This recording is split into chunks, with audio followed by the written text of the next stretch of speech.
This is what you actually need to know to get 100% on SAT grammar questions. And I will be covering every rule that you come across, starting with the modifier rule. And to be clear, once you know the rule, modifiers are going to be one of the easiest question types you can come across. You just need to use the front flip trick. And the front flip trick goes a little something like this. We want to take the beginning of our answer choices and flip them onto the front of the sentence with the blank space. And specifically, we want to focus on the main noun from the beginning of the answer choice. So right off the bat, existential there would sound something like, there are cheap, versatile, and easy to produce.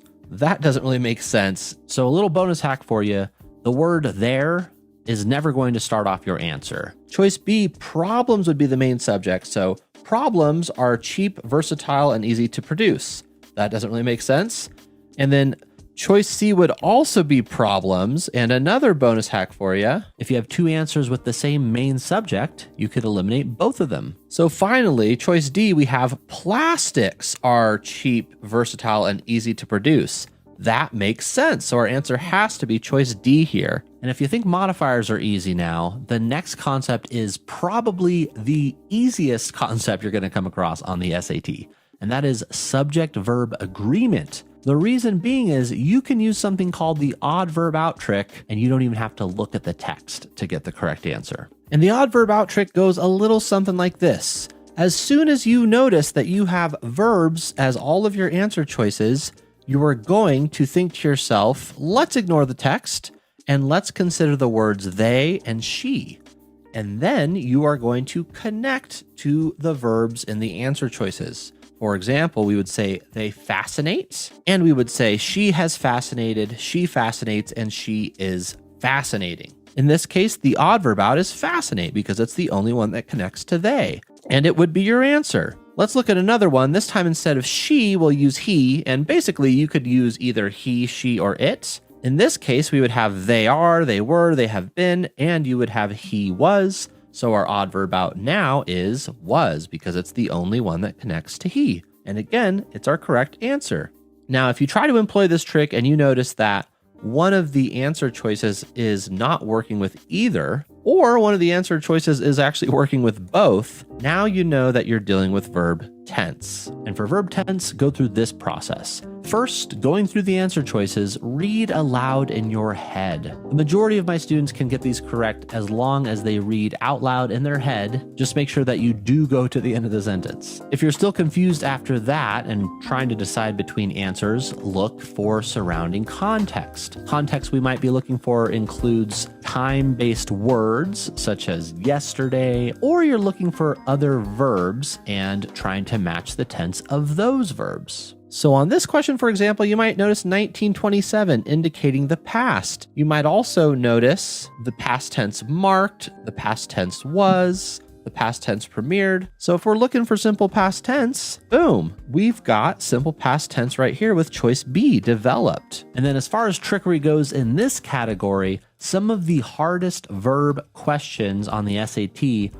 are actually going to test your understanding of punctuation as well. So be careful to look out for full sentences and specifically look for comma splices. Take this question, for example. If we're just focusing on this sentence here, we can get rid of this introductory phrase. Then we have, they sank into their cushions. Their bodies are deeply sluggish with goat meat. And if we stop here, we would probably recognize that sank doesn't really match, so we'd get rid of A. Their bodies deeply sluggish with goat meat would sound wrong because it's not a full sentence. And then their bodies were deeply sluggish with goat meat would match with our past tense sank, so we'd probably go with choice C here. But it's not going to be choice C because when we do that, we are actually turning this into a comma splice because we know they sank into the cushions is a full sentence. So then their bodies were sluggish with goat meat would also be a full sentence, and we would have a comma splice. Instead, we want the only answer that doesn't give us a full sentence, which is choice B here. For pronouns, all you need to do is find your antecedent and then match it with the proper pronoun.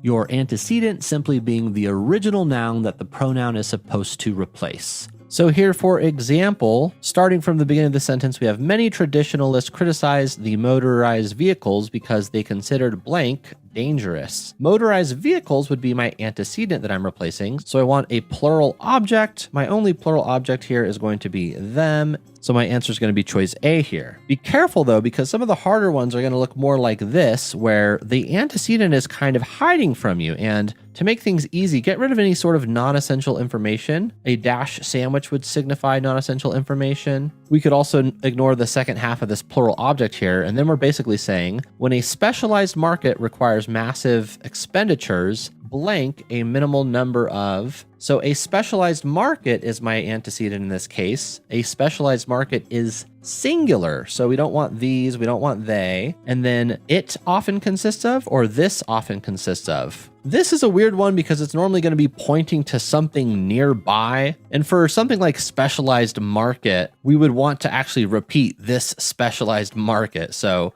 indeed, choice C, it often consists of, is going to be the correct answer for this one. For possession, I like to use the of the trick.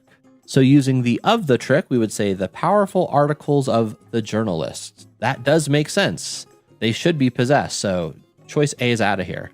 And then since we have a couple of options where articles is possessive of something, we would take the next word would here and saying the would of the articles doesn't really make sense. And also if the next word is a verb and not a noun phrase, it's never going to work. We can only possess noun phrases. So choice C and D would be out and we'd be able to pretty easily choose B here. But if we did end up having to choose either singular or plural for journalists, we would simply look at the context because, you know, we did have this one. Let's pretend that this doesn't exist. And in this case, we just go back in the text and it says Ida B. Wells is the journalist that we're referring to. So that's a singular person. So we would go with choice C, which is one journalist. And it's really just those handful of rules, but if you don't practice them, you are going to forget. So make sure to click the link in the description and get access to my free SAT starter kit. It's going to hook you guys up with free lessons and also practice questions so you're able to work on what you just learned.